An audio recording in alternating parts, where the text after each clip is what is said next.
다음 순위가 바로 이 노래랑 관련이 있습니다. 이 노래 들으니까 좀 마음이 편안해지는데 주제도 이 편안한 주제인가 한번 보시겠습니다. 순위 공개하겠습니다.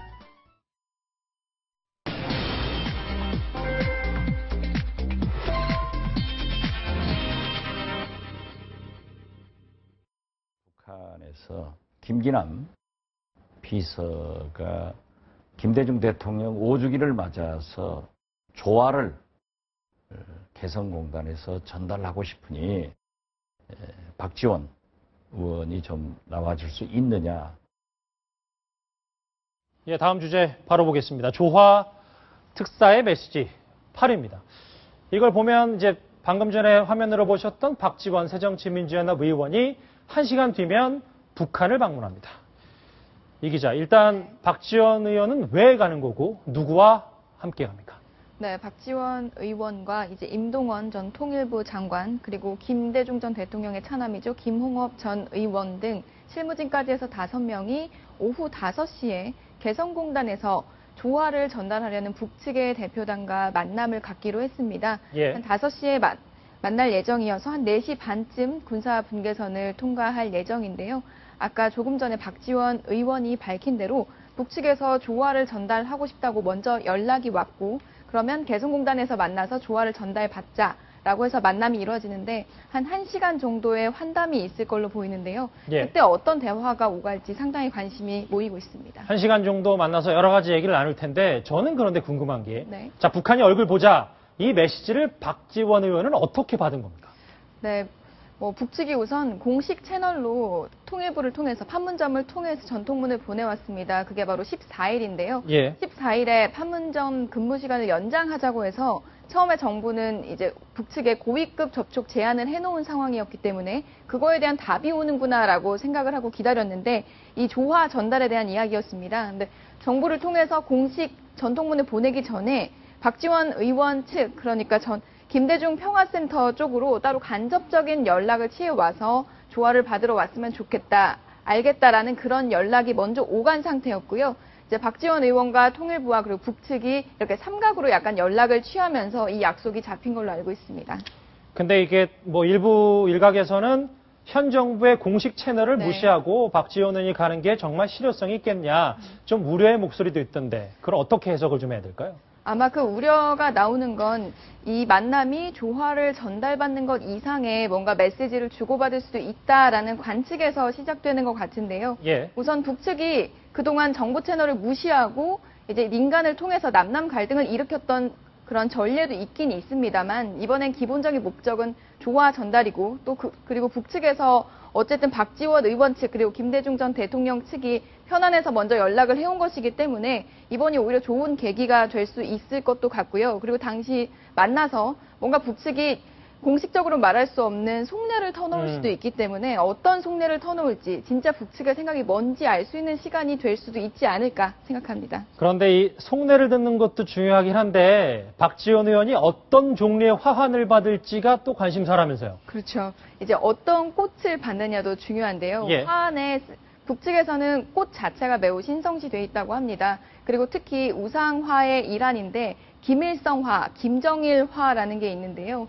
예전에 조화를 보면 김대중 전 대통령 장례식 때 보내온 조화를 보면 흰색 국화 사이에 위쪽에는 진분홍색, 예, 저 화면에 보이는 거는 김일성합니다. 저거는 김일성화고. 네, 진분홍색은 김일성화고 이제 붉은색 지금 나오는 꽃은 김정일화라고 불리는데요. 예. 이 김일성, 김정일화를 조화에 얼마나 섞어서 보낼지 그리고 어떤 꽃으로 구성이 돼서 보낼지가 어느 정도 배려하고 예우를 하는지가 드러나는 거거든요. 그래서 이번 화환에서도 어떤 꽃이 올지가 상당히 관심입니다. 예. 아마 시청자 여러분께서 김일성화 그리고 김정일화 도대체 어떤 꽃이길래 이렇게 이름이 붙었을까 상당히 궁금해 하실 것 같은데요. 네. 김일성화 같은 경우에는 1965년에 인도네시아의 식물학자 마카시르라는 사람이 새롭게 발견을 했다고 합니다.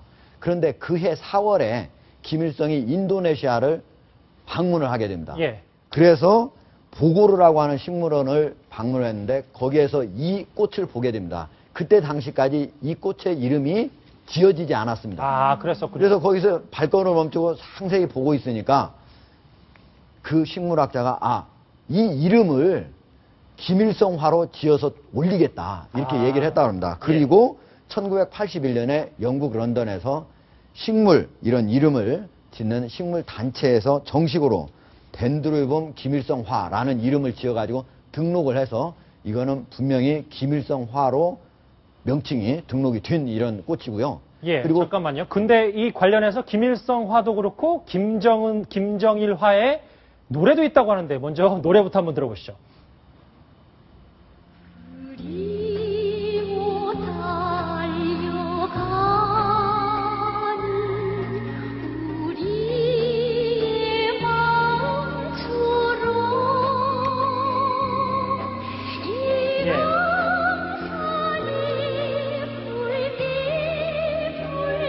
예. 참 대단합니다. 꽃 노래도 있고 말이죠. 지금 붉은색 이 꽃은요. 예. 마치 장미처럼 보이지만 실제로는 베고니아 계열의 꽃이고요.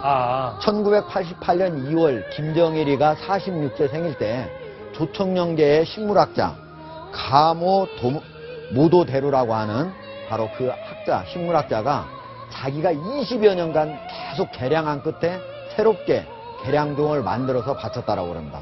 예. 일단 참 북한 빨간색 참 좋아하는 것 같습니다. 일단 분위기는 뭐 꽃도 오고 가면 분위기가 좋은데 저희가 관련 그래픽 보면서 좀 얘기를 해볼게요. 자, 보시면 자 이게 노동신문입니다.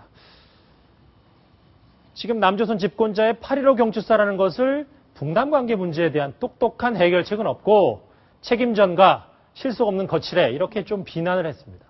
이 기자 분위기는 좀 좋아 보이는데 아까 오전에는 또 선제 타격을 위협하기도 했고 네. 북한 또 왜 그러는 겁니까?